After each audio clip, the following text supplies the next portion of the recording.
여러분 안녕하세요. 라디오 정보시대 박재효입니다. 얼굴을 보면 그 사람의 표정뿐만 아니라 건강 상태도 대충 알 수가 있습니다. 피곤할 때 얼굴색이 어두워 보이기도 하고요. 입술이나 혀에 증상이 나타나기도 하죠. 얼굴은 우리 몸의 건강 상태를 알려주는 신호등이라고 할 수 있는데 특히 입술과 혀는 예민한 기관이라서 평소에 잘만 관찰한다면 건강 적신호를 알아차려서 미리 건강을 지킬 수 있다고 합니다.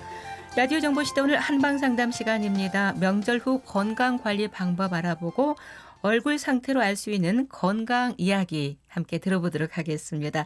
오늘 도움말 드리기 위해서 원광대학교 한방병원의 송봉근 교수께서 나오셨습니다. 교수님 안녕하세요. 네, 안녕하십니까. 네.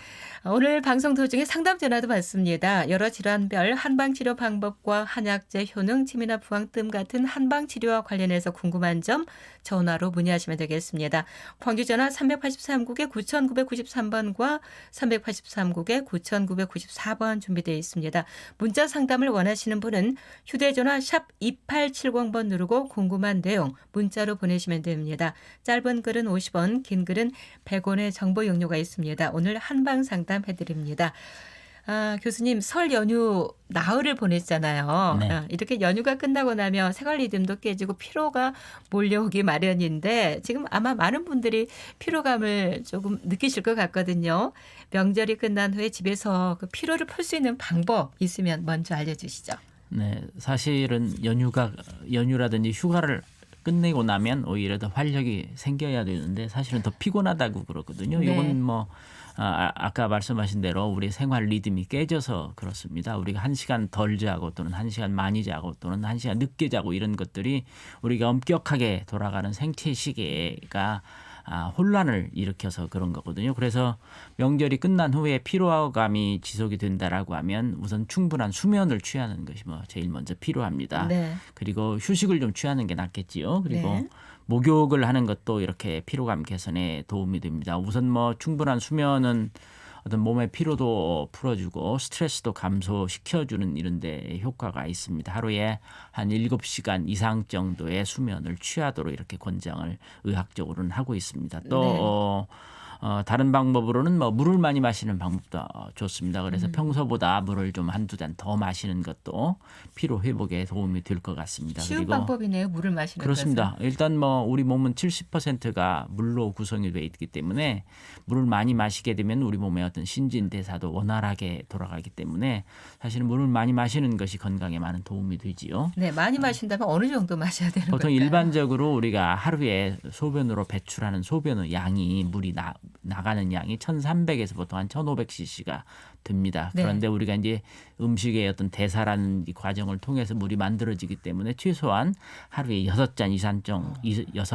이상 정도의 물을 마시도록 권하고 있습니다. 그런데 네. 피로감이 많다라고 하면 이보다 한두 잔 정도 더 마시는 것이 좋을 것 같습니다. 차가운 것보다는 조금 미지근하게 해서 드시는 그렇습니다. 것이 물은 뭐 낫겠죠? 신진대사를 좀 원활하게 하기 위해서는 좀 따뜻한 물을 마시는 것이 좀 더 도움이 되겠지요. 네. 음식을 장만하느라고 피로가 쌓인 주부들이라면 아무래도 근육통이라든가 만성 피로에 시달리게 되는데 그래서 뭐 온몸이 욱신거린다고 하는 분들이 계실 것 같아요.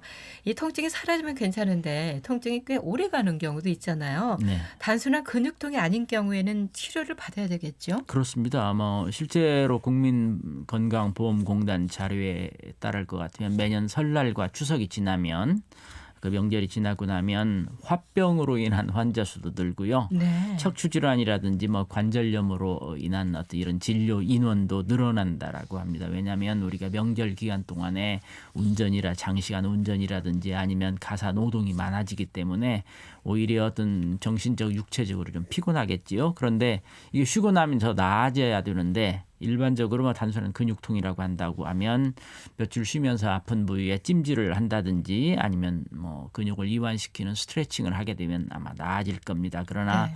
단순한 근육통이 아니고 허리라든지 목에 디스크가 있다든지 아니면 어깨에 충돌 증후군이 발생을 했다라고 하면 이런 경우는 단순한 찜질이라든지 스트레칭으로 낫지 않는 거기 때문에 이런 경우는 전문 의료기관을 방문해서 전문적인 진단을 받은 다음에 치료를 하는 것이 바람직할 것으로 생각을 합니다. 네, 따뜻하게 찜질을 하고 나서 풀리면 다행인데 그렇지 않는 경우 어떤 분은 또 집에서 피로를 풀기 위해서 부항을 뜨는 분들이 계신 것 같은데 어떤 점들을 조심해야 할까요? 뭐 부항은 옛날 뭐 고대 그리스 로마 시대 때부터 활용되어 온 그런 뭐 치료 방법이고요. 동서양을 막론하고 그 애용을 했던 그 치료 방법입니다. 미국의 인디언들도 하는 방법들이고 그러는데 이게 오랜 역사를 지닌 치료법이고 여기에다가 주로 근골격계 통증에 매우 효과적이라고 하는 그런 그 보고들이 많아서 이런 그 근골격계 질환에 많이 그 활용을 하고 있습니다. 네.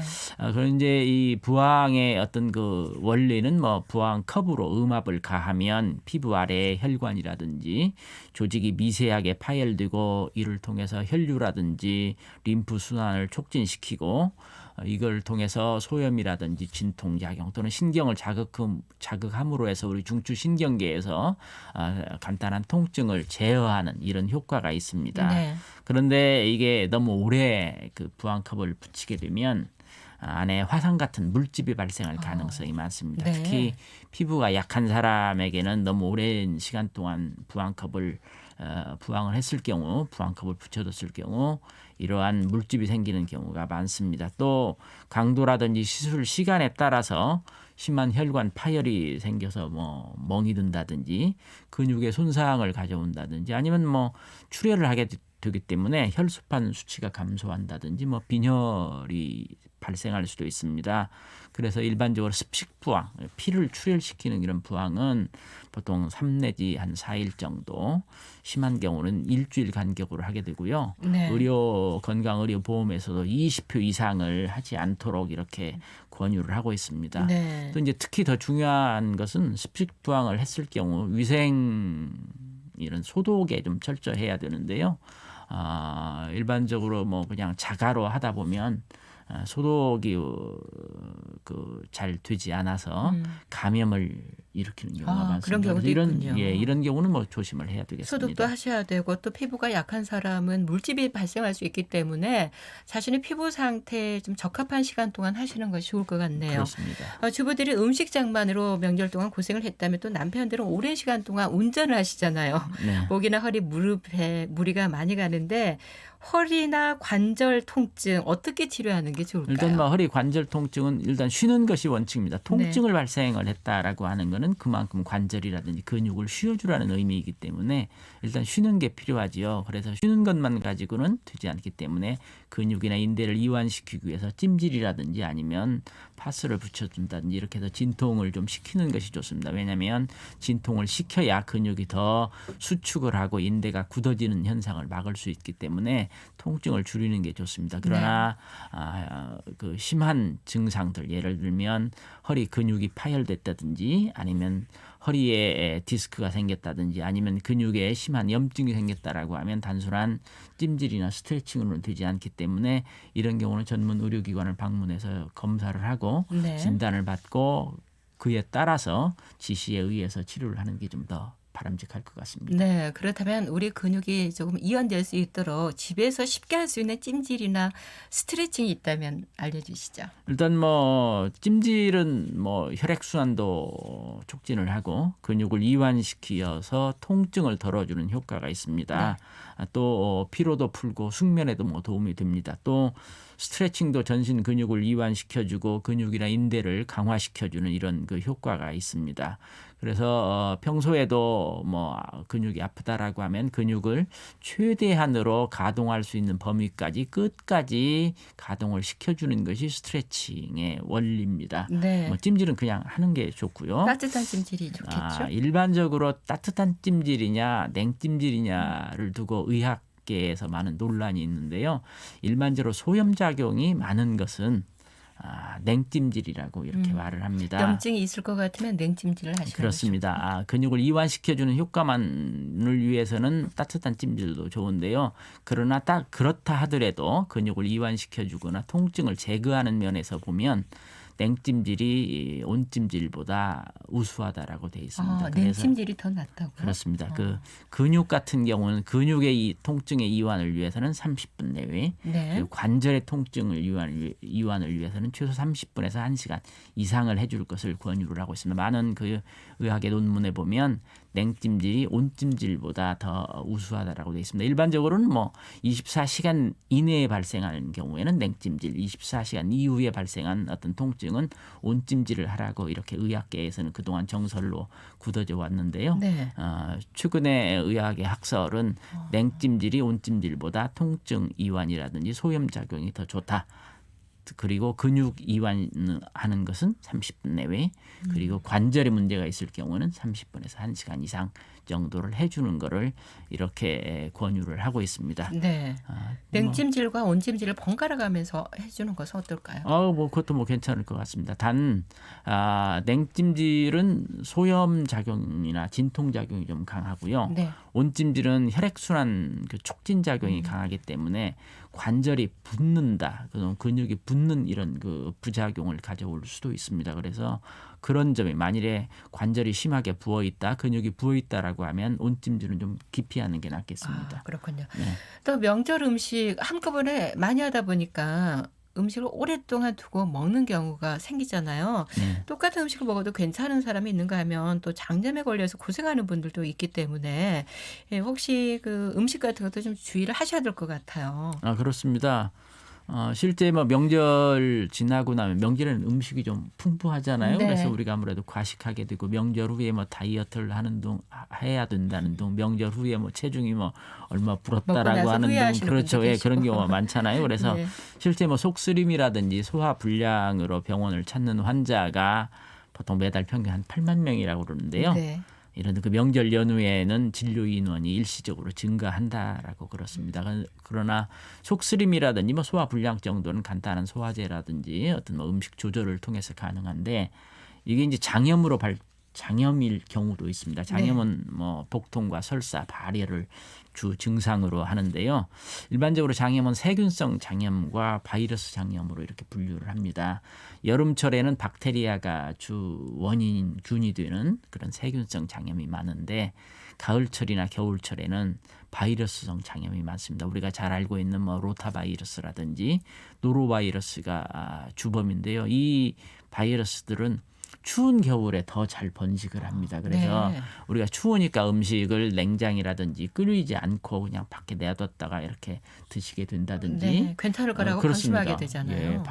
그렇죠. 괜찮을 거라고 생각을 하고 음식을 섭취를 했는데 이것이 이제 로타라든지 노로바이러스에 감염된 음식물이라고 하면 바로 장염을 일으킬 가능성도 많겠지요. 네. 그리고 특히 노로바이러스는 뭐 아주 전염성이라든지 독성이 매우 강하기 때문에 심한 복통과 설사를 유발을 합니다. 그래서 이런 명절 후에는 음식을 잘 냉장해서 잘 오래된 음식이라든지 또는 이렇게 감염된 음식을 들지 않도록 좀 주의하실 필요가 있고요. 가급적이면 가장 좋은 방법은 끓이거나 네.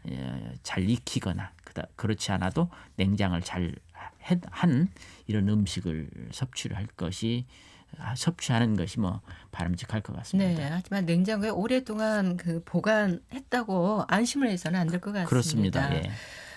명절 후에 또 화병 때문에 고생한 분들도 늘고 네. 있다고 하셨는데요. 그래서 명절 증후군이라는 말도 있잖아요. 그렇습니다. 스트레스나 화를 좀 진정시킬 수 있는 차라든가 음식이 있으면 소개해 주시죠. 예, 일단 뭐 한의학에서는 연잎차, 연꽃, 연밥, 연뿌리 이런 연근, 것들은 네. 연근 이런 것들은 진정 작용이 있습니다.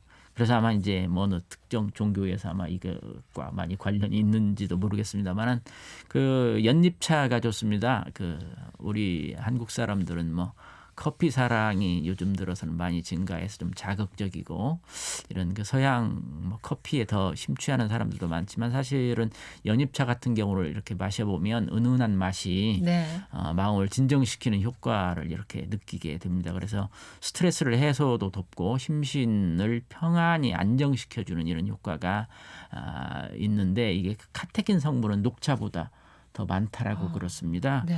그래서 스트레스 해소에 도움이 된다고 하고 불면증 개선에도 효과가 있습니다. 네. 특히 옛날 그 한의학 고전인 명의별록이라고 하는 책이 있는데요. 여기에 연잎차가 사람의 마음을 맑게 하고 기분을 좋게 한다라고 되어 있습니다. 그래서 네. 화병으로 화가 나신 분들이라면 커피를 좀 줄이고 줄이시고. 연잎차를 좀 드시는 것도 필요할 것 같습니다. 또 대추차를 좀 추천할 만합니다. 네. 그 아이들이 밤에 보채고 우는 때 쓰는 그 한약 처방이 하나 있는데요. 네. 감추하고 보리하고 네. 대추를 어. 한꺼번에 달인 이런 그 탕약을 보통 복용을 합니다. 감맥대조탕이라고 하는데 여기에 주성분이 뭐 대추입니다. 그래서 대추는 뭐 신경을 안정시키고 근육을 이완시켜주고 잠을 잘 오게 하는 이런 효과가 있습니다. 그래서 뭐 중국 속담에 대추는 밤에 우는 아이도 멈추게 한다라고 네. 이렇게 우리나라는 꽃감이 그 아이의 울음을 멈추지만 중국에서는 대추가 밤에 우는 아이의 울음을 멈추게 한다라고 되어 있습니다. 그만큼 대추차가 좋다는 그렇습니다. 얘기죠. 예, 그렇습니다. 네, 라디오 정보시대 매주 화요일 한방 시간입니다. 잠시 후에는 청취자 여러분의 궁금증 풀어드리겠습니다. 듣고 계신 지금 시각은 11시 26분입니다.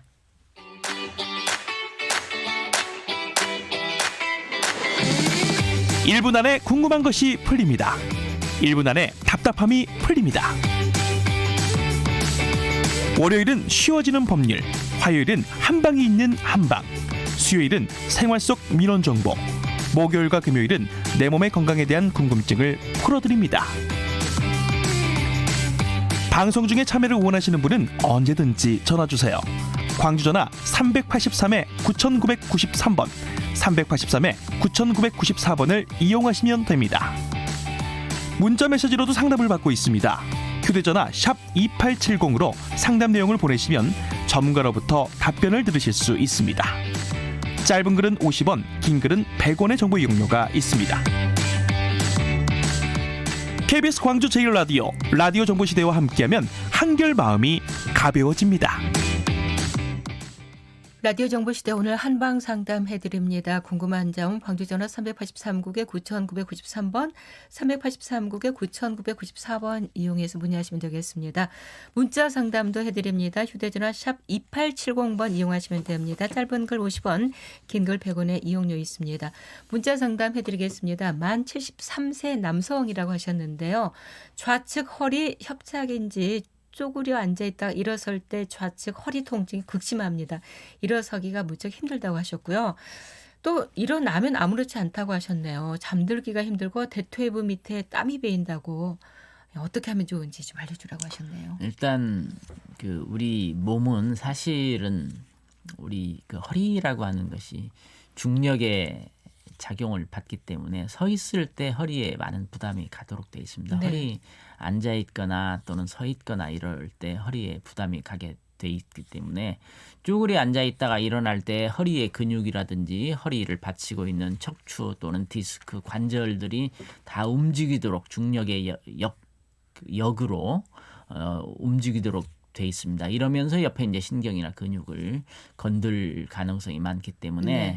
일단 앉았다 일어설 때 좌측 허리 통증이 심하다라고 하면 이런 경우에는 일단 며칠 동안은 2, 3일 정도는 쉬는 게 가장 필요합니다. 네. 그래서 운동도 하지 않으시는 게 좋을까요? 그런 2, 3일 걷는 것은 정도. 괜찮습니까? 2, 3일 정도는 2, 3일이 넘어가면 안 되고요. 심하게 허리 통증이 좀 극심하다라고 하면 일단 하루나 이틀 정도는 쉬는 게 좋고요. 네. 그 다음에는 서서히 운동을 하는 게 좋습니다. 왜냐하면 네. 근육이 이완이 되면 오히려 허리를 받쳐주는 척추 기립근들이 약해져서 척추에 부담이 더 많이 가게 되고 이로 인해서 통증이 더 악화되는 이럴 가능성이 많기 때문에 하루 이틀 정도 냉찜질하면서 쉬었는데도 불구하고 나아지면 이대로 치료하시면 되고 만약에 네. 나아지지 않는다라고 하면 이런 경우에는 일단 검사를 받아보고 치료를 해야 될 것 같습니다. 그러나 기본적인 것은 허리에 부담이 가지 않도록 하고 허리 근육을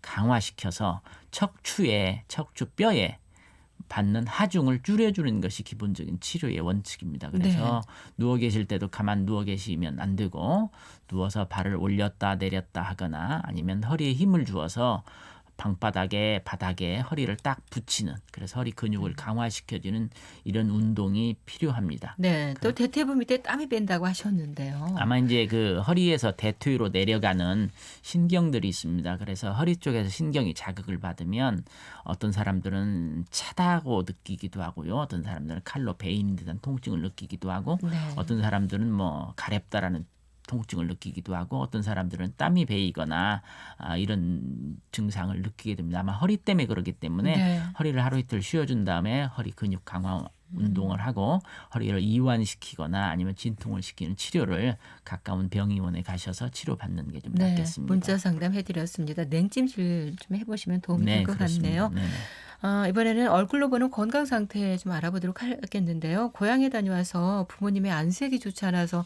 계속 걱정이 되는 분들이 계실 겁니다. 한방에서는 맥을 짚어보기도 하고 여러 가지 문진 통해서 치료를 하는데 여러 가지를 통해서 알 수가 있죠. 그렇습니다. 한의사의 어떤 그 기본 진찰법은 보통 뭐 4단계로 이루어집니다. 먼저 이제 이걸 뭐 사진이라고 하는데 뭐 망진이라고 하는 게 있습니다. 네. 본다라는 얘기지요. 환자 상태를 눈으로 보는 건데 이런 망진은 하나 중에 이제 얼굴색을 살피거나 아니면 혀의 상태를 보는 것이 있습니다. 그 다음에 이제 문진이라고 해서 환자의 상태를 이제 귀로 이제 들어보고 냄새를 맡는 것이 하나 있고 그 다음에는 이제 또 문진이라고 이제 물어서 환자의 증상을 물어보는 게 있고 그 다음에 절진이라고 해서 환자의 환부를 만져보거나 느껴보거나 눌러보거나 이렇게 하는 것 포함 여기에 맥을 짚어보는 거, 네. 맥진을 포함하는 거 이렇게 그래서 4단계로 환자를 진료를 합니다.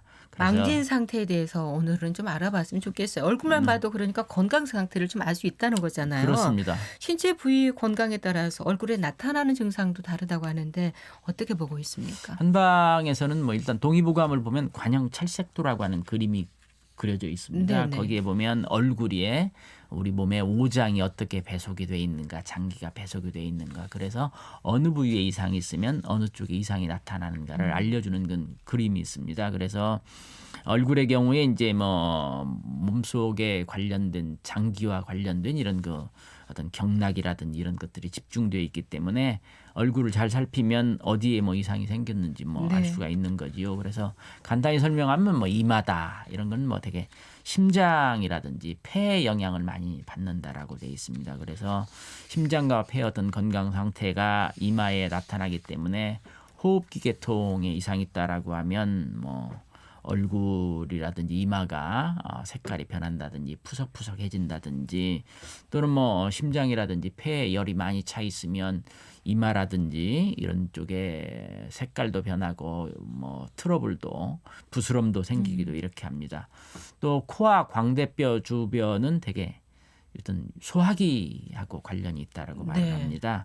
그래서 소화가 잘 되지 않는다 또는 뭐 소화기에 이상이 있다라고 하면 뭐 여기에 이상이 있습니다. 또 간에도 간, 미간, 코나 광대뼈 주변은 간과도 관련이 있기 때문에 코와 광대뼈 주변이 어떻게 좀 변하는 건가요? 그렇습니다. 예를 들면 뭐 과음으로 인해서 간 기능이 떨어져 있다 또는 비위가 좋지 않아서 뭐 소화불량을 자주 겪는 경우에는 뭐 눈이 뭐 충혈된다든지 눈에 다크서클이 생긴다든지 아니면 코가 뭐 빨개진다든지 네. 이런 뭐 변화가 오지요.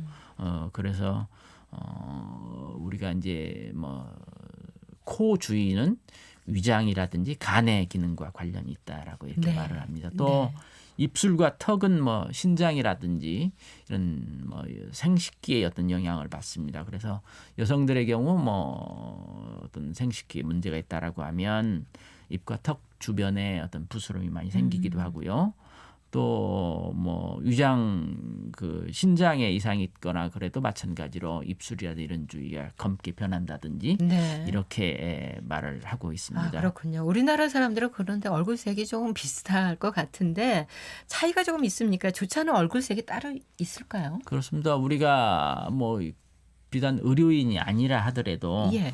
얼굴색을 보면 저는 병색이 완이라는데 너 어디 아픈 거 아니야? 안색이 안 좋아 이렇게 보인다. 그렇습니다. 얘기 이렇게 많이 말을 하죠. 하잖아요.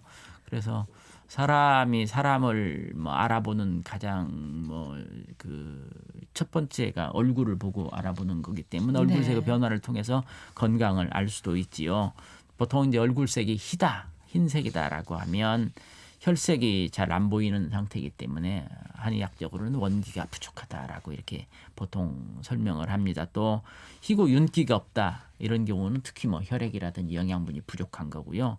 얼굴색이 창백하다 그러면 뭐 우리가 이제 빈혈이 있지 않을까라고 의심을 합니다. 네. 또 얼굴색이 푸르다라고 하면 혈액 순환이 나쁘기 때문에 그렇고 특히 이제 이런 사람들은 뭐 멍이 잘 지워지지 않는다라든지 추위를 잘 타는 경향이 있습니다. 또 열이 많다 이런 사람들은 얼굴색이 뭐 붉어지지요. 그래서 네.